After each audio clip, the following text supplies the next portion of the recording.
Welcome to Ask Sean, where I explore all sorts of questions about life, relationships, and being human. I'm Sean Slevin, a licensed professional counselor and a licensed marriage and family therapist. And if you have a question for me, you can send that to me anonymously at asksean.org. So in this video, I want to talk about flirting, and particularly some elements of healthy flirting versus unhealthy flirting. Now, I've talked about this topic before, and so I'll try to link to that in the description and probably put something up on the screen and whatnot. But I was having a conversation with a client here recently that, just got me thinking on some additional elements that I'm not sure if I think they were implied in what I talked about previously, but yeah, I wanted to feel like some helpful additions. So I'll kind of recap some elements, at least of what I can remember from the video from several years ago, in terms of distinguishing between healthy and unhealthy flirting.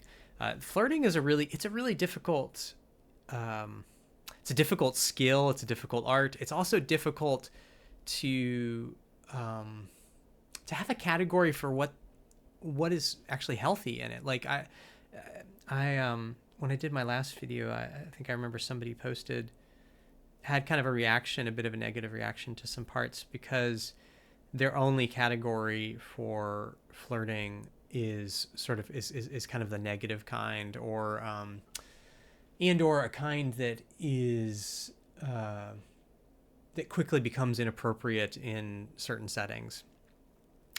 And so part of the distinction I was trying to make is that I think a healthy flirting is it's not trying to consume, it's not trying to conquer, it's not trying to coerce or co-opt or manipulate or all these kinds of things that tend to get sort of embedded in what we think about with some of flirting behaviors in our culture. We're so used to flirting in the negative. We're so used to it being a precursor to something where then there's regret later. Even though we also like flirting, we like to be flirted with. Like, we like the feeling of feeling desired. We like the playfulness of it. And so it's a very fraught area for us culturally. I think not accidentally, because I think we have a lot of struggles around sexuality and sexual energies in general. And what I mean by that is, even though we're a culture that in some ways seems very sexualized and very sexual, I don't think we're actually very comfortable with our sexual energies. So I think we're kind of in some ways like just a bunch of children playing with things that we haven't really developed the emotional capacity to do well. And so, it's like, if I'm 5 years old and I get behind the wheel of a car, well, I might maybe manage to drive it down the road if I can figure out how to work the pedals and all that kind of thing. But that doesn't mean I'm a safe driver. That doesn't mean I have the maturity to be a good driver. And so I feel like things to do with sexuality and sexual energies, and so including things like flirting it's a struggle for us culturally. It's something that we're simultaneously awash in, and yet it's just so fraught with pain and confusion. So I want to try to offer a little bit of guidance here, and just some things to chew on. As with all the things I talk about, I come at things from a characterological perspective. What I mean by that is that I'm thinking about the character of us as human beings. What's going on inside of us as we engage in anything. And so with flirting, healthy flirting, I believe, at its core is about a honoring of another human being. It's about taking delight in who they are, and doing that in some kind of a playful way that can have a little bit of a sexual energy to it, but can be very boundaried. And so this is where, again, what I'm describing, I think, really challenges a lot of what we tend to think about. We tend to think about flirting as pushing boundaries. And so that was one of the things I wanted to really clarify in this video, is that I think healthy flirting, it works within established boundaries. That the goal of healthy flirting is not trying to erode somebody's boundary, right? It's not trying to wear them down, so that you can have sex with them or something, right? Like, It's this engagement within the bounds of whatever the current relationship context is. And so part of where this came up is I was talking with a client about a context where they have a deep friendship with someone where there is some flirtation at times, and yet they've not transitioned the friendship into a dating relationship, and there's various reasons where this person is not sure if it can go there. Like there's a very real possibility that it will be staying within the bounds of friendship. And so we're kind of reflecting, I was helping them reflect on flirting dynamics, and just they're trying to make sense of like what do they feel okay with and not okay with, and so this was this discussion about trying to parse out like how do I feel about being flirted with and about flirting with them, and where are the lines where this can be a lovely engagement with a fellow human that is life-giving and not yucky, confusing kind of thing. And so that's what got me thinking more about just this boundaries piece and just making that really explicit. That a healthy flirtation is it's an acknowledgement of I see you as a man, as a woman, whatever the dynamic is. I'm aware of your energies. I'm aware of your presence. And it is like the internal feeling, like if I'm going to flirt with someone, the internal feeling is not how can I get something out of them, right? It's not how can I sneak around their boundary? How can I,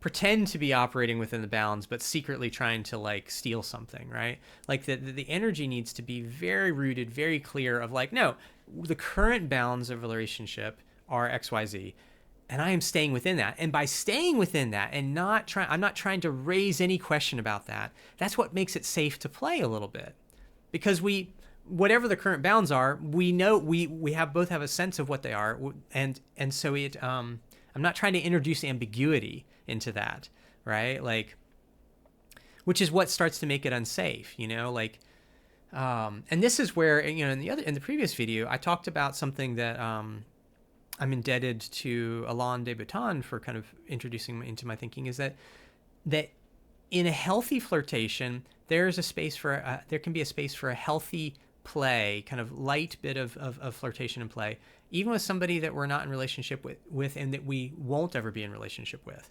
Now, this is what gets really challenging, because we're so used to flirtation as only being a mechanism to eventually have sex with someone, that to think about flirting, like, for example, with like a married friend, like immediately raises red flags of like, well, we're trying to seduce, we're trying to have an affair, and and that's where I say I want to expand our categories here, right? Like, I think our categories of flirting are way too fucking small, like they're way too narrow, and just I want to say honestly often immature, because there can be like, there can be a delight between two people that is boundaried, where it's very clear, like, we're having a playful moment between us, but it's not a flirtation where there's inappropriate touching. It's not a flirtation where like there's a very clear line of like, we're not trying to get into bed with each other, but we experience each other as attractive human beings, and there's a little bit of play for a moment.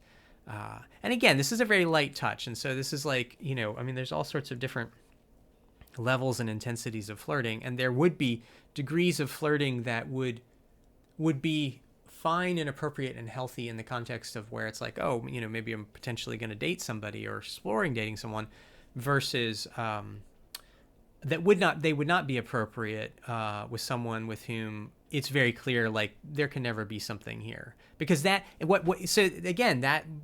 what that would be doing is that would be trying to push on the boundary, right? Where there's a boundary for whatever reasons, maybe one of us is in a relationship, or in some other way is unavailable, and we both know that. And so then to bring in a level of intensity of flirting that isn't consistent with that boundary, with that limit, that would be inappropriate. That would then become unhealthy, right? Like that wouldn't be coming from a place of, oh, I want to express delight and rejoicing in that you exist, and isn't it fun? We can just kind of have a little connection here for a moment. Like it's no longer that, and it's like, oh, I'm going to disregard the boundary. I'm going to push against the boundary. I'm going to ignore because out of a selfishness, I'm trying to get something from you. And so that's then what makes it unhealthy. So that's part of the thing too. It's so much about what makes it healthy versus unhealthy is it's this this relationship between what's my internal attitude and posture, like what's the energy going on with me in terms of where I'm coming from in this. Am I coming from a place of delight in my fellow human, a gratefulness and enjoyment of who they are, and then something that bubbles out of that, of an expression that's playful. And so it's all of that in relationship with what are the bounds, what's the container of this relational moment, right? Like what I often think about just in general in life, like what can this moment hold? And so that's what my way of thinking about both a given moment with somebody. This is thinking, I'm thinking more broadly here for a second than just flirting, but like I'm having it's like, this is like when we are crossing paths with a friend and we're like, hey, how you doing? Oh, how you doing? And we're going opposite directions. Like that is not the moment to be like, oh, let me tell you about, this 3-hour thing worth of conversation that, I need to process. Like, it's like, no, we're clearly on, heading places. Like that moment can't hold that kind of conversation. Right. So, maybe we can stop and chat for a few minutes or whatever, right? But there's sort of a being attuned to what can this moment hold, right? This expression relates to, different degrees of friendship, different degrees of connection. There are things I'm going to share with one friend and not another, not out of slighting anybody, but just different friendships have different levels of depth. And so they can hold different amounts of intensity, different amounts of, kind of deep connection, different content even, right? Like some relationships, it's like, we can talk about this, but we can't really talk about that. It's too charged for one of us. And so that's just not a place we can go right now. And so there's just like, we need to cultivate a posture of having respect for what are the limits, right? Like this is a thing our culture is really weak on. We're so intense on like, this fantasy that a life well lived is a life with no limits. And I've mentioned before, if you think about a river that has no limits, that becomes a swamp. That becomes a place where, where like, there can be a certain kind of ecosystem in a swamp that's important and whatnot. But there also swamps can be like really miry, right? It's not fresh water. You don't drink the water in the swamp, right? Like, it's a different kind of ecological environment. And so like, rivers, like having boundaries enables a river to flow and enables the water to be moving, enables the water to be cleaner potentially. So if it's not downstream from, who knows what, but you get the idea, you get the principle here, regardless of all the, kind of ecological mistakes that, that we tend to make as humans. But yeah, so boundaries are actually essential to life. If there are no boundaries, you don't have life. Just think about your cells. Your cells have walls. Cells have membranes, right? Like, if they did not have that, they wouldn't be able to be a cohesive thing to interact with other cells. So like, there's this need in life for boundaries, for limits, and learning how to live within limits, and then be in relation with other beings within the constraints of limits. And so yes, there can be places in life where like, limits can be in a healthy way stretched and expanded, right? I talk about that with, like when I talk about trauma and our ability to expand our capacity to be with difficult things in a healthy way, to be able to be present to the hard in a healthy way. And so that's expanding limits, right? But it's doing it in a way that is honoring of our process, right? Like we don't expect ourselves to be able to go from this capacity to this capacity overnight. Like, no, it's this very slow, difficult work of expanding. And so that still is honoring this principle that I'm talking about here of we have to learn to live within limits. We have to learn to respect limits, really to love limits. even though there can be a grief with limits, right?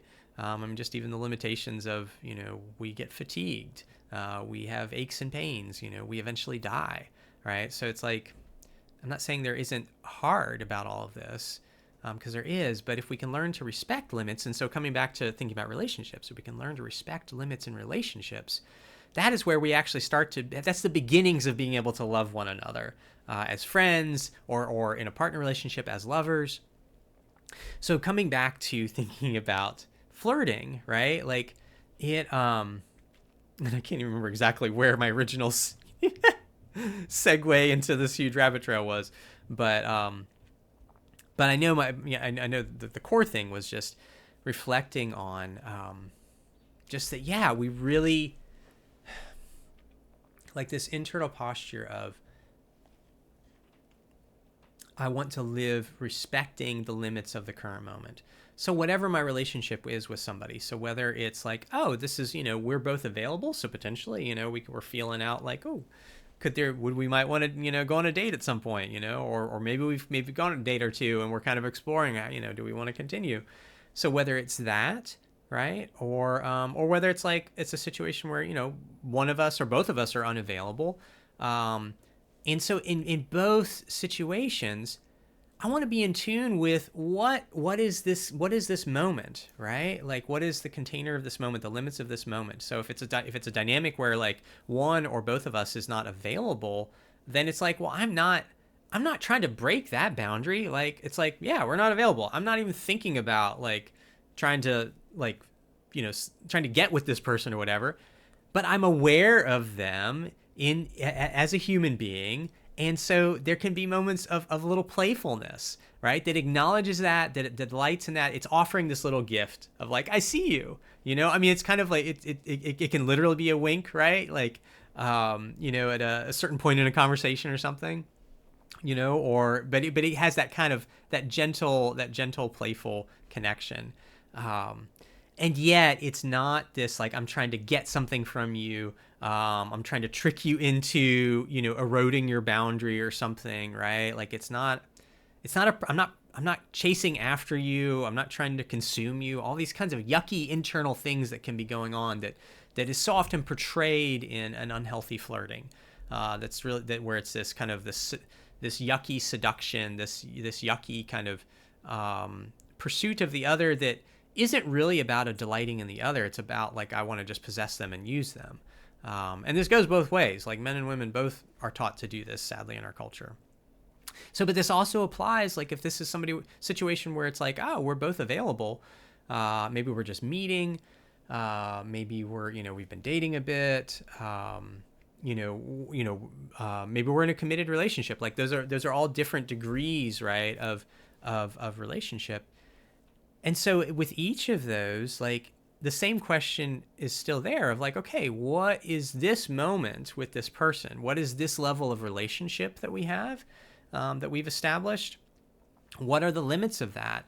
And so not trying to push those limits, right? Like, I mean, shoot, I think about this even, yeah, like examples that come up, where people are in a committed relationship with each other, right? So there's not, it's like, that's far into the progression, right? They're in some kind of committed relationship.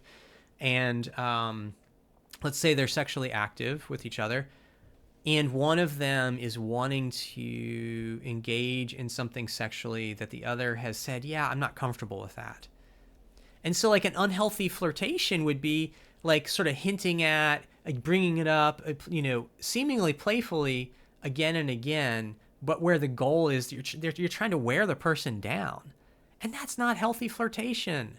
Like that's it's subtly a little abusive, honestly. Like the person has told you explicitly, like explicitly is in clearly, like there's been clarity of like, yeah, I'm not comfortable going there. They have set a boundary, and if you keep flirting, in this unhealthy way with like trying to like, oh, what if we like. When they're like, I'm not up for that, like that's really mean. That's really selfish. Now, the healthy move would be to talk about, well, what is the longing behind that desire? What is it that makes that, wanting to engage in that particular kind of sexual encounter so special to you? The other person may still say, like, I'm still not okay with, just all the physical logistics of that. Like, it, for me, it brings up yucky things, or maybe I've had bad experiences, or my associations, or whatever.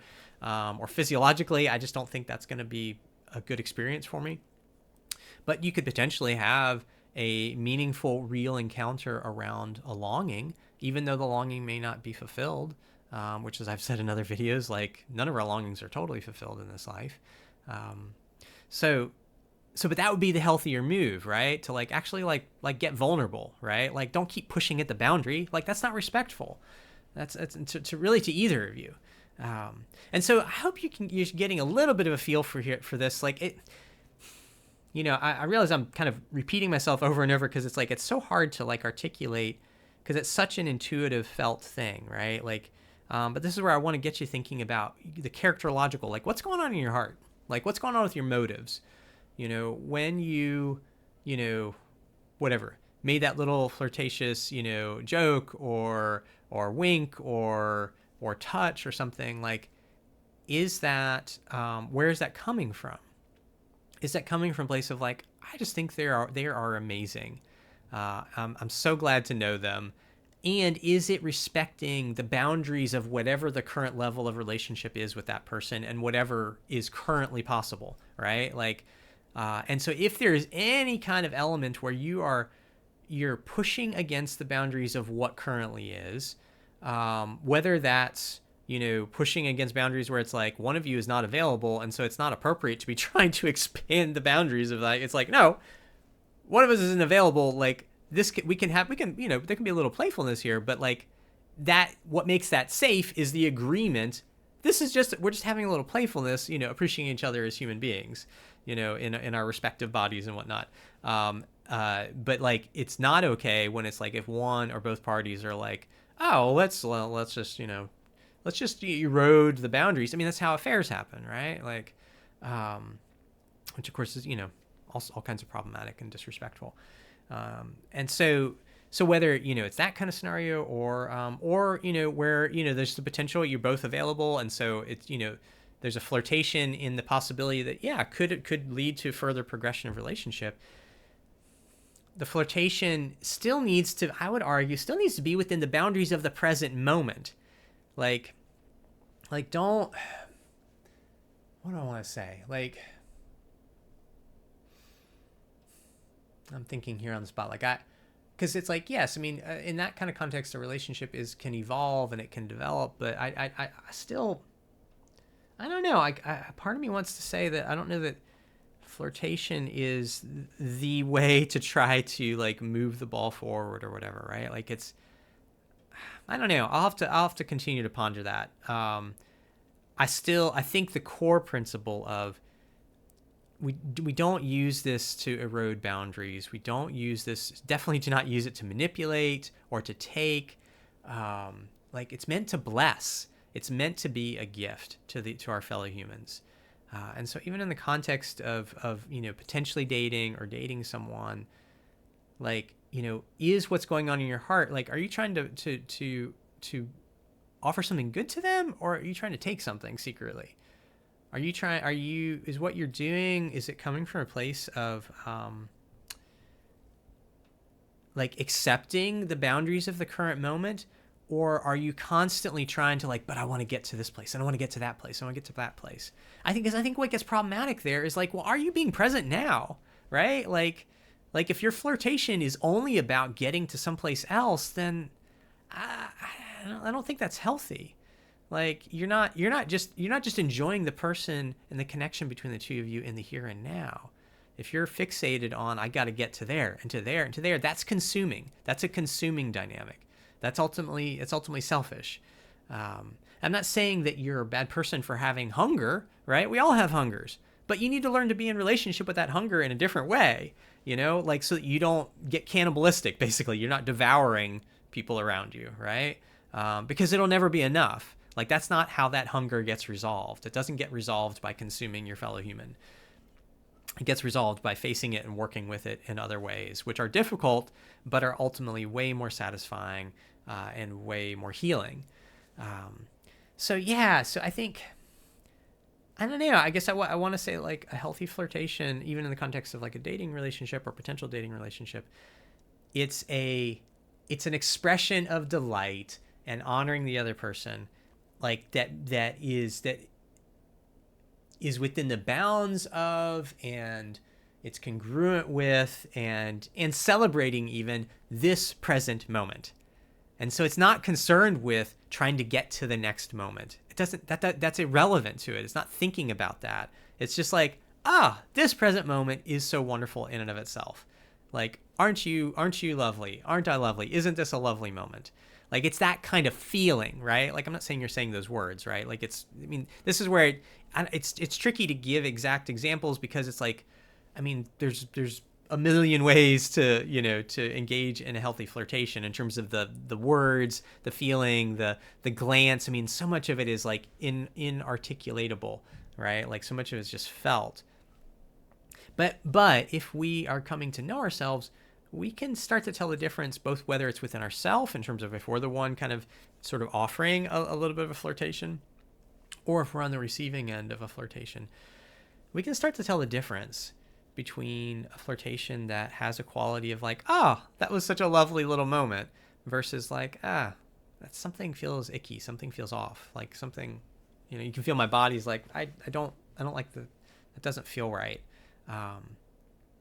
Like, and whether that's like, why did I do that? Why did I say that? What's going on with me there? Like, what's, what am I what am I doing? Like, that feels a little bit, something there doesn't, I need to investigate that, or in terms of like, something I experienced from someone, and just like, I don't know why, but that didn't land like a gift in my system, in my body. Like, it leaves me feeling a little bit icky, or a little bit like a little unsure, and like, what's happening? What do we like, and again, this is tricky because I want to acknowledge like especially in the dating process, there is a lot of mystery, and there's, some of the fun and excitement is the dance of like, growing attraction and whatnot. But again, I think a healthy flirtation is not, again, it's not trying to erode boundaries. Like, it's not trying to make things confusing, right? In some ways, it's clarifying. If it's in sync, I guess that would be my kind of hypothesis, and the way that I'm currently framing things, the way I'm currently thinking about things. Maybe in a few more years I'll have another evolution of like how I'd put all this, but it's an expression of what is. And so if it's on target, if it's in sync, then both parties feel a sense of like, yes, that feels congruent to this moment, and that was fun, right? And if it's out of sync in some way, then it's going to feel off to one or both parties, because it's like, that's not, okay, so here's an example. This is not a flirtation, because this is like way beyond that. But like, if you're at the end of like a first date or something, there's all sorts of different feelings and opinions about whether to kiss at the end of a first date. But for many folks, that might be something they would consider. And so, or whether it's first date, 10th date, whatever, everyone's got different thresholds in terms of how, kind of when they start to get physical in that kind of way. So, but one person sort of maybe starts to lean in to maybe potentially kiss the other. And there's a sense that the other person, maybe turns their head or they pull back. And so then it's like, oh, okay, well, that's, that was not in sync, right? Now that's not, I would put that in a different category than flirtation, right? Because it's like, that's a very clear, like, we're in a dating context, and, but there's a move towards connection and intimacy there. And if it's in sync, right, then it's met.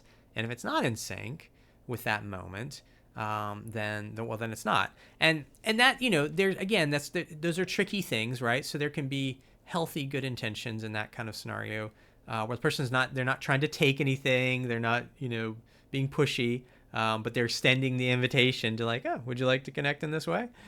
And the other person might be like, no, not right now. And then, if the person who's making the invitation is coming from a healthy place, then they respect that, right? They don't push on that. They don't force that against that boundary or anything, right?